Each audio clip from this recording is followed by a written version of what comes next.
All right, I am at Assateague Island. I was here on Thanksgiving. It was very cold. Today it's in the low 50s. I am going to walk out on the bridge crossing the bay here, and I'll show you some footage from there. This is the footbridge on the right. The vehicle bridge is on the left. It is a beautiful day out here. You're not going to be able to see it on the video, but there is someone out there parasailing. Here's the visitor center looking back towards the mainland, and Ocean City, Maryland is there on the horizon.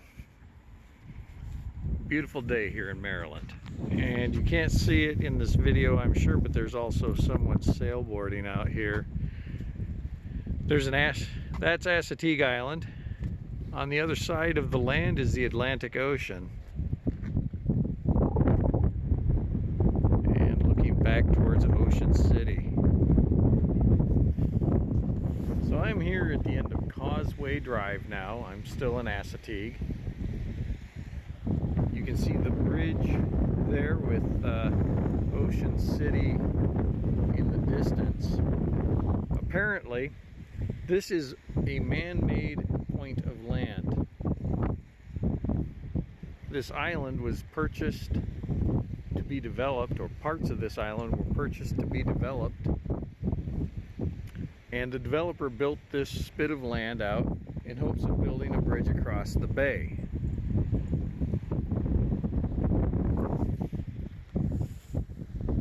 At some point, he gave about 400 acres to the state for a state park, which is at the end of the road where the bridge crosses, and the state of Maryland built the bridge.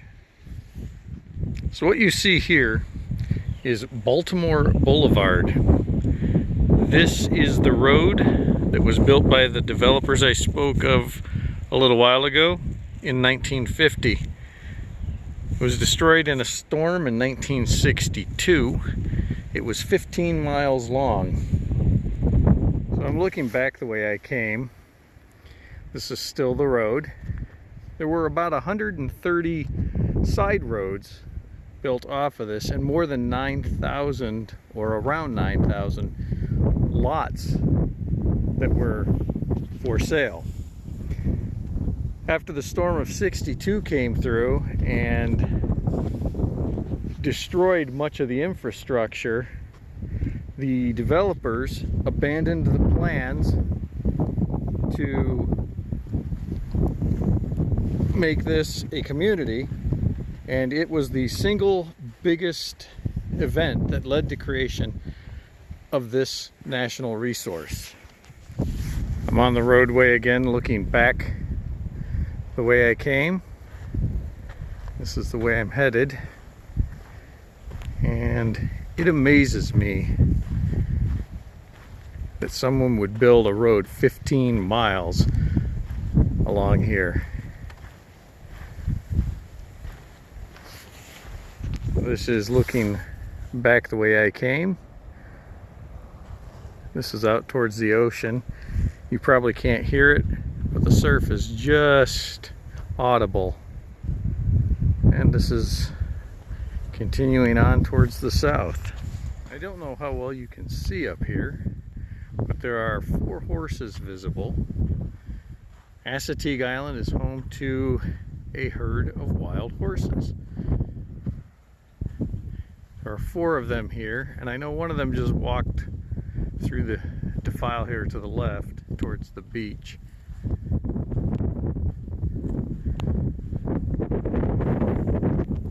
I am about to turn back. I'm at the farthest part of the trail. You can see the structures down there are about where I parked. The old road bed is here to the right, and the horses are just down there. The ocean's right through there. And then this is looking back towards the west. It's very nice out here today. you get a chance to come out here, highly recommend it. Aside from the beach, there are a number of campgrounds here. Some of them are out on the causeway, and you can drive into those. I've seen fifth wheels and Class A motorhomes in there. There are also some backcountry campsites that you can get to either by hiking to or kayaking or canoeing to on the bay side. You can rent kayaks or canoes in the summer months. At this time of year, they're not available for rent. This is a red oak. It is wide and open here, so it does not grow as tall and straight as you would see in other places. It can spread out. It is also stunted by the salt winds, or winds carrying salt from the Atlantic off to our right.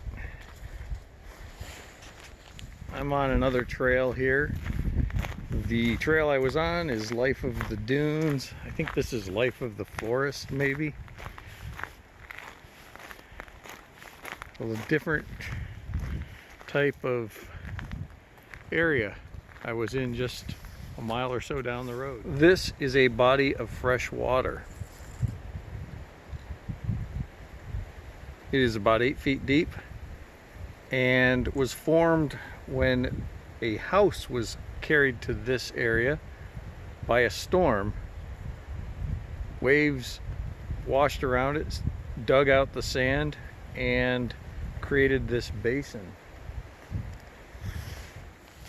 This body of water serves as a great place for the wild horses and other wildlife on this island to get water. And we will continue heading down the trail.